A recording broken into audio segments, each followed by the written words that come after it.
All right, what's happening? Another good day, guys. We're on Infinity 3.0.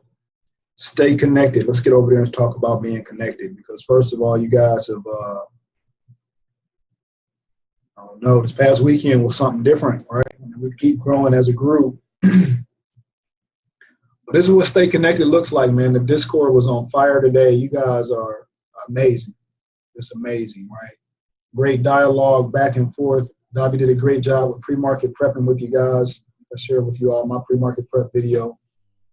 Tomorrow I'll be on for Wednesday with Wolves. But man, this thread, you know, getting through this thread and watching what staying connected looks like with the group, man, I just want to let you all know I love you all tremendously. You guys are awesome. You guys are some of the best people I've ever had an opportunity to work with. Got Batman getting in the game, showing you guys, sharing some scanner situations, trade ideas. Appreciate you, Batman. We got a couple new folks in, night times in the building, right? And, you know, just good dialogue, guys, man. Keep up the great work. You guys have been sharing, doing your thing.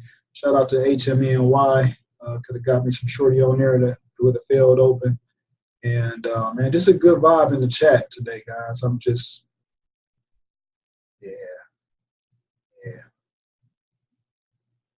Very good vibe today. Thank you, 007. Appreciate you guys, especially the new folks that are contributing. Dobby, thank you for getting on the new folks' head, too. Making sure everybody got their trading plans in there. That's what's up. That's what it's about. We're trying to hold each other accountable, doing their thing. I was on the phone with Reggie today. You know, he was holding me accountable with regards to a lighter volume play. But the rationale was there, and I did pay attention to it with regards to CALI. And we'll talk about that one in a minute. Simply just playing it from what they did the previous day, and the volume ended up at 1 million. But, you know, he knows that I want to be strong there, and I'm thankful to have people around that will hold you accountable. So enough of my soapbox. Let's go get into these trades, these plays. There's an awesome pre-market prep video from Jay-Z, right? We'll take a look at some of these charts here in just a second. All right, here we go.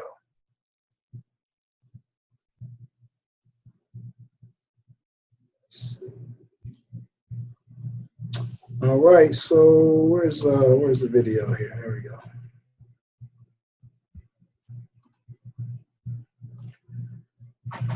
All right, stay connected to Journal Post Bible verse, Jeremiah 17:8. For he will be like a tree planted. He will be nourished like a tree planted by the waters that spreads out its roots by the river. It will not fear the heat when it comes, but its leaves will be green and moist, and will not be anxious and not be concerned in your drought, nor stop bearing fruit. Right, great journal post. You guys probably saw it on the pre-market prep video. We get straight into Jay-Z's motivational video right now. In the plays. It doesn't matter what's happening. I don't care what's happening. I don't care what you on or this person's on. This is what I like. You know, gotta watch. My life is tailor-made for me. If I was going to be successful, I had to be successful with myself. I couldn't be successful doing what other people were doing. I had to do what I believed in. I like to advance every year, to advance myself, you know, spiritually, mentally, everything. I like to advance myself. I have more fear going back than losing money.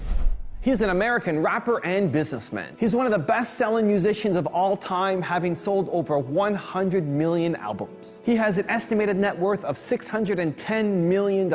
He's Jay-Z, and here's my take on his top 10 rules of success, volume 2. Rule number 1 is my personal favorite, and I'd love to know which one you guys like the best. And as always, as you're watching, if you hear something that really resonates with you, please leave it in the comments below, put quotes around it so other people can be inspired as well, and when you write it down, it's much more likely to stick with you as well.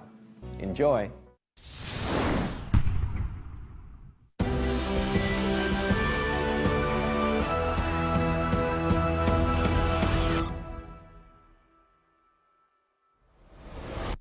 I love what I do. And then when you love what you do, you want to be the best at it.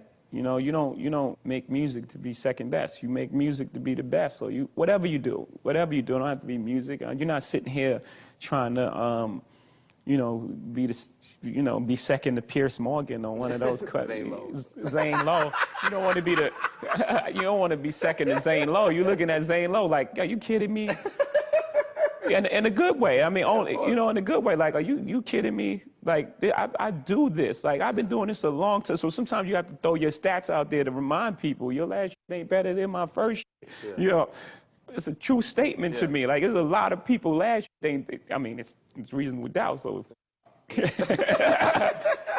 it's hard to beat. You know what I'm saying? And, you know, you just have to put your stats out there to remind people, like, yo, this is, you know, I'm the real deal. The worst thing to be is as successful as someone else. You know, that's a very difficult thing to upkeep, and it's very tiring. You know, I feel sorry for someone who has to walk out the house every day as someone else to make this art and to make something that people connect to. And whatever you've made is not you, and you're not happy about it, but it's successful.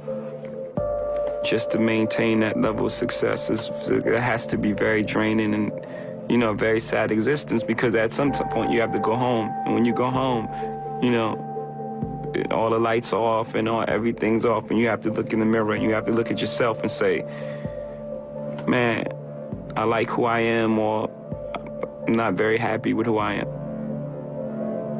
By my third album, I had the combination of failing with those pop records and the true and real music that I wanted to make, and I blended those two together, and I made a song called Hard Knock Life.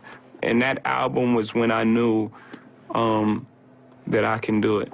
No one cares whether you live or die, and that's where that mentality goes at. I'm gonna get it or I'm gonna die trying. If I don't try, what am I doing? What kind of life am I saving? Like, these things is wicked in these mean streets. None of my friends speak. We all trying to win. We all trying to win, and a lot of times we bumping heads because we all trying to get out. That's like the crabs in the barrel mentality, you know, that we have, because everyone's trying to survive. And we trying to survive at any cost. You have to look at that. You got to look at the environments and places we live in, and how things are set up, and how things are structured, and how we're always the last on the totem pole, even from our schooling to our roads to, you know, everything all the obstacles that's placed in front of us, even our living conditions. Being broke is a great motivator. Have 26 floors, and there's a ton of them, right? These low-income houses, and everything is messed up there. So that's like living dormant. If this is what I have to live for, then I'm going to take a chance to get more. It doesn't matter. It doesn't matter what happens to me. Do you people feel like people consume music too fast because you create these amazing moments, but then the moment is fleeting? As soon as you put the album out, it's like people are on it for a few days, then, okay, J. Cole came out, Wale comes out the next week. Wale's out, now Hove's out. You know what I mean? Yeah. Yeah, it's just, yeah, again, the time that we in, right? We have to figure out, I mean, it's up to the individual to figure out how to slow it down, because, you know, it's just going faster and faster. Everything is moving, you know, quicker. You know, information is going quicker. You know, it's, again, like you said, you know, these great things are fleeting. They're going faster and faster, and it's up to the individual to slow it down and be like, okay, I'm living with this album.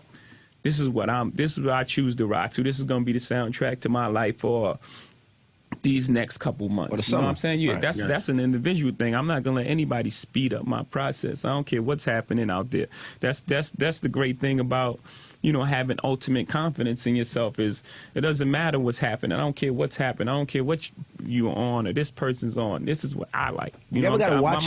My life is tailor-made for me. I've learned more from failures than success. And it can be paralyzing, this failure and the fear of it. My first album I made was an album called Reasonable Doubt, which in the small circles was considered the album, like a classic album, like the album for that generation, and the voice of, you know, people that were going through similar situations. But it didn't sell massive numbers worldwide, right? It was still very niche. Then my second album, because of, you know, Reasonable Doubt and its lack of commercial success, you know, I tried to make these records that were bigger and will be more popular, which was a failure. Going for that success really messed up that project and, you know, set a bad tone. It was a huge learning lesson for me that if I was going to be successful, I had to be successful with myself. I couldn't be successful doing what other people were doing. I had to do what I believed in and what felt real to me and felt true to me. I started, even in my beginning, you know, I just lived such a rich life, you know, a full life. You know, that, you know, my first album came out, I was 26. And I had seen so many things in the street. So my attitude was like, man, I've seen so much, and, you know, I don't have anything to prove. I know who I am. I'm a very self-aware person. You know, so when you're self-aware, even when you're dealing with someone's ego, you know when to allow it to, you allow their ego to live in someone's space. You know, the problem is when you engage that energy, that's when there's a problem. If you engage the ego with your ego, then it's like, okay, now something has to happen. It could keep escalating to a level that can be irreversible. You know, but if you don't engage the ego, if you know how to manipulate or play around with the ego, but that's weird in itself to people, and you give light back to darkness, you know, it's very difficult. I have more fear of going back to, you know, I like to advance every year, to advance myself, you know, spiritually, mentally, everything. I like to advance myself. I have more fear going back than losing money, you know, 'cause like I said, when I lost money. I've been broke, I've been rich, I've saved and blown bread. It's a lyric, you know. Yeah. Oh, boy. But it's real. You know, money is just a byproduct, and that sounds really cliche, but it's true, of doing a great job. As it started approaching, you know, I got on this side of the year and started approaching September, I thought it was only right to bring it full circle, being that the first one came out on the 11th. Yeah.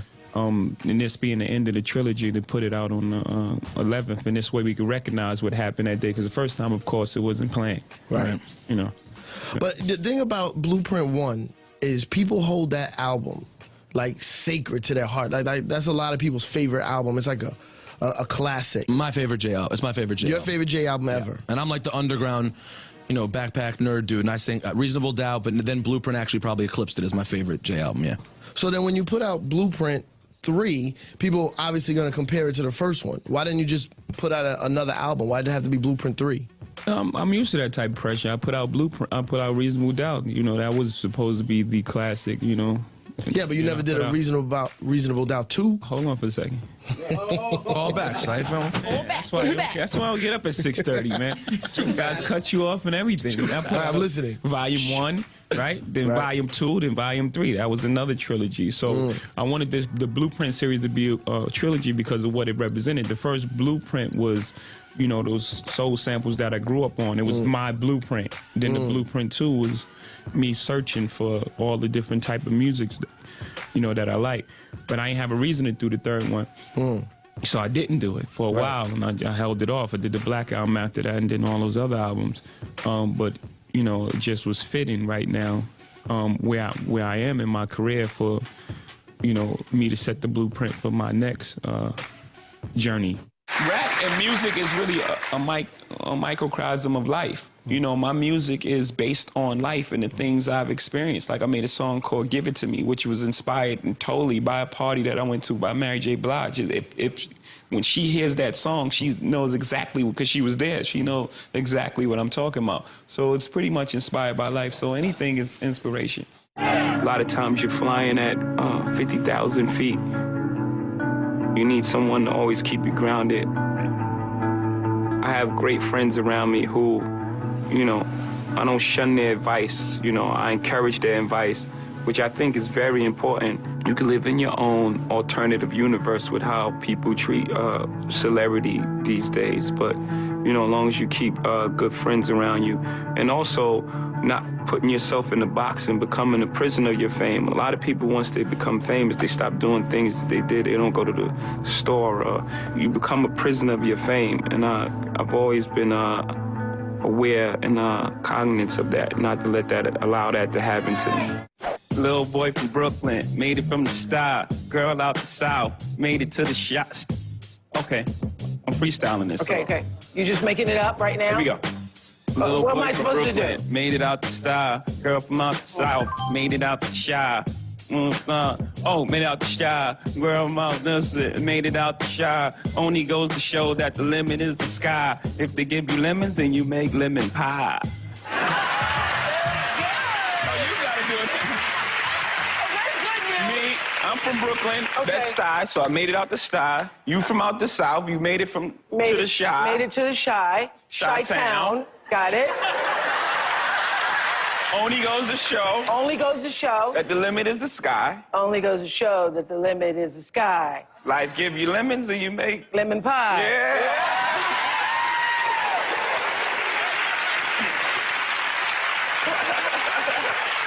Okay, let's do it one more time. Okay? Start the beat over. I'm from Brooklyn, the Stuy. Stop. I'm from Brooklyn. Hey. That's okay. Well, you're gonna start it, right? Okay. Little boy from Brooklyn, made it from the Stuy. Girl from out the South, made it to the Chi. To the Chi. Made it to the Chi. Yeah, made it to the Chi. You don't need the hand, just... Okay. Yeah. Just keep it smooth, you know. Swag, get your swag. You see, yeah. Boy from out Brooklyn, made it around the Stuy. Girl from down south, made it to the Chi. Only goes to show that the limit is the sky. Life give you lemons, then you make lemon pie. Oh